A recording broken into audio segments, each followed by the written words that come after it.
There's two ways to handle objections, and most people only ever learn the first. The problem is that the first one is easier, yes, but far less powerful. And so most people, because of this, only ever make 5, 10, 15, 20, 30K a month in sales, and they never actually learn how to ascend past that and handle every objection and get to 80, 90, 100% close rates. Now, if you're new to the channel, hi, my name is Christian Jack. I've had a 100% close rate on my past 4 offers that I've sold for months at a time, not just one fucking call. I swear, you ridiculous people. Over the past 3 years, I've generated over $100 million in sales across 21 different industries. I've trained thousands of sales reps who have gone from, an example of 5K a month to 5K in a day in commissions consistently. And I've invested nearly $1 million into my own personal training and development in sales, psychology, behavior science, you name it, I've done it. And this channel is now dedicated to just sharing some of the lessons that I've learned with you so that hopefully you can shortcut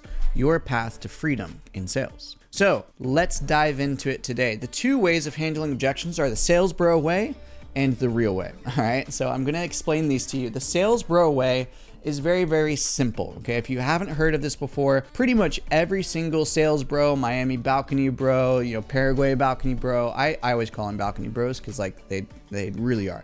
Anyway, the guy with a 5K a month penthouse in Miami that can barely afford it because he sells his sales coaching program and doesn't actually sell anymore. Those guys will all teach you this first way of objection handling, which is simple. It's basically just watered down from other training programs that we've all heard of before. And all it is it's a 4-step process. All right. So first one is the frame or the reframe. The second step then from there is to push back on that and get their tie down. The third step is to consequence it. And the last step is to action it. All right. So what I mean by this is the reframe is just taking a frame, a lens, a perspective of how they're looking at the objection and shifting it. So as an example, if somebody says that it's a lot of money, a way that you can reframe it is by taking that lens that they're looking at that objection with. They're like, oh, this is a lot of money. Is it a lot of money compared to what you have in the bank account, or a lot of money compared to what you're losing every month because you haven't actually figured out how to X and Y and Z? Another way to reframe it that's super duper popular among the sales bros is that the problem, or is that a symptom of the problem? Classic, right? Is that really the problem, or is there something deeper causing that? Another way that you can do it is it expensive compared to the money in the bank account or the time that you're losing because you haven't actually figured out how to do this yet? There's all sorts of ways that you can reframe things. And so the reframe, I'm not going to go too deep into it today, but that's the step, all right? Once you do that and you successfully do the reframe, you can include analogies, all that kind of good stuff within the reframe section of this 4-step process, the sales bro objection handling process. Once you get their buy-in and they're like, oh yeah, I guess that's true. As soon as you get them to step forward towards you, you want to keep your spacing and you're going to take a step back. Yeah, but why? Like, it's okay to say that I'm right. I'll take it. But what makes you say that it's true? Because it doesn't matter what I say is true. It doesn't matter anything that I say. What matters is what you believe. And so you take a step back and you allow them to then take another step for you. And they will then justify your reframe. So if you say, is that the problem or is that the symptom of the problem? And they're like, what do you mean? Well, the symptom of the problem is that you don't have money, but the real problem is that you just don't know how to make more money. Because let's face it, if you knew how to make more money, would this actually be a problem for you? No, it wouldn't be. Okay, got it. So the real problem is you just don't have the skills yet to be able to make the money so that you can achieve X and Y and Z. Is that right? Yes, fantastic. Okay. Why is that right? Because me just saying it to you is one thing, but you actually believing it and holding on to it and taking responsibility for it is another thing. So explain to me why you believe that. They now take a step forward towards you and they're a step closer. Now, the third step, if you remember, is consequence. So like, what happens if you don't actually learn the skills and you don't learn to make the money and you just continue to suffer with blank, blank, blank, blank? What's going to happen then if another 5-10 years goes by where that's the case? Oh, more problems and blah, blah, blah, blah, blah. Hey, I'm tired of this. I've gone through this too many times. Anyway, that's the consequence section. And then the last step is the action. This is basically just the call to action. So then what would you like to do? And this is basically, if you have somebody who's more in what's called Chihuahua energy, they're afraid, they are timid, et cetera, then you need to be more assumptive with the close. So let's get you started. Right? Let's stop struggling with X and Y and Z because you've been struggling for long enough. Let's actually get you started on the path to X and Y and Z. Let's go. What's your name? What's your email? What's your phone number? And you just assume the close. But then for people who are in what's called bulldog energy is they are in it. They're fucking ready to go. They took the objection handling, the reframe like a charm. They are excited. They're raring to go. Those people, you can just ask a more open-ended question. So what would you like to do from here? Or where would you like to go? How would you like to proceed, etc. More open-ended close, and they will take it and run with it. So that's the sales bro objection handling. Very simple. Hopefully you can use that and go make a lot more money in sales. If you're anywhere below like 10K a month, that'll help you get to 10, 20, 30. That's fine. But there is another type of objection handling that is a bit more complicated, I will admit. But it's also a lot fucking simpler at the same time because it uses principles. I won't get too woo-woo on this because we go really deep, but the short version is there are simple truths of the world. There are truths about how the universe works. And if you're able to operate from a place of truth as opposed to good or bad, serves the outcome versus doesn't, etc. Like the saying is that the truth will set you free because it really does. The world operates on truths. There is no good or bad for the sake of this context here. And so the idea is let's go for, let's say somebody gives you the objection of it's a lot of money.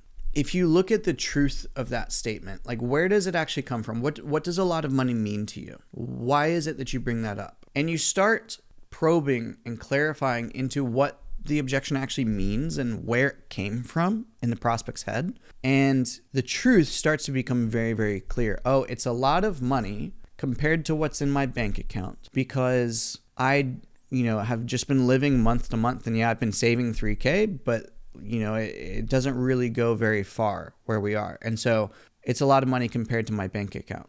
So then you can ask questions like, well, why does that matter? What are you afraid of? What's the significance of having a lot of money leave your account to you? And so then you start understanding really what the objection is. It's not a money objection. And all the sales bros will tell you that everything is a money objection. They're fucking wrong, all right? But what the real objection is that they are afraid of something. And it's not always the case. But I will tell you from experience, I have handled tens of thousands of objections. 99% of the time, it comes from a place of fear. Now, it doesn't mean that you have to have a full-on therapy session and handle their deepest seated limiting beliefs and fears. But if you want to get really good at objection handling, you should know how to do it. And so what we start looking for in this type of objection handling, again, is the truth. We're looking for the actual truth, the fact. We're not looking for the story that they tell themselves. We're not looking for the context that they believe is true. What we're looking for is the actual fact of what is true for this person specifically, right here, right now, not in the past, not in the future, not, what they believe is going to happen, not what they believe happened, not what they believe is relevant or irrelevant. It is what is true for this person right now. And when you're able to do that, you start seeing through The Matrix, right? If you've seen the movie The Matrix, it's basically the idea, it's now kind of an old movie, but it's still good. You should 100% go watch it. You live in this world, but you can see past the surface layer of the world and you can start to see the coding behind how it works. You can see the person in front of you. You can see their flesh. You can see the surface level, but you start to see how their brain works.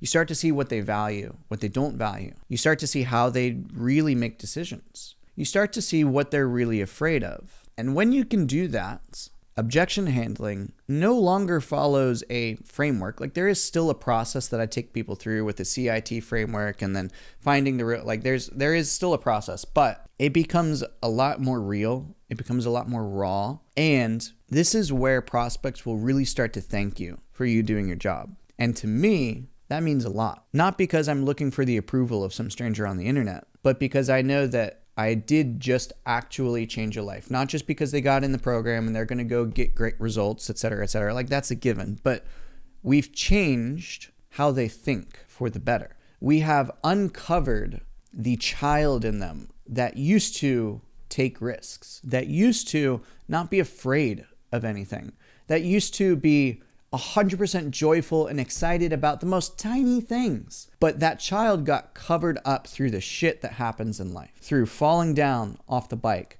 through not getting the promotion when they've worked so hard for it, from not getting recognized by parents and authority figures throughout their life, et cetera, et cetera. And again, like, you got to be careful because sales calls are not meant to be therapy sessions. But also at the same time, I think humans are meant to help each other. We're meant to live in a community where we serve each other, where we lift each other up, where we support each other. And that doesn't change on a sales call. If anything, I think salespeople have an even greater burden of responsibility to do that. So that being said, if you would like to learn the second version of objection handling, I don't have enough time to teach you here on this video, but I do have enough time if you hit the first link down in the description below, because I've actually already drawn out the entire process for you. So all you have to do is go in there, check it out. You get 7 days for free to check it out, actually.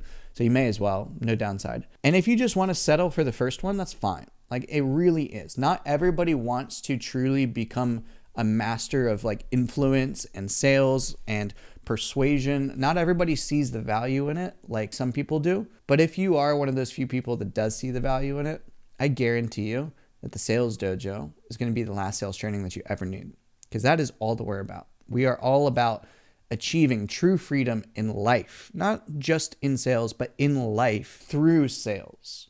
So if that's you, then the Sales Dojo might just be the right place for you. If not, totally cool. I'll see you in the next video. Hopefully this was a banger for you. Enjoy. Ciao for now.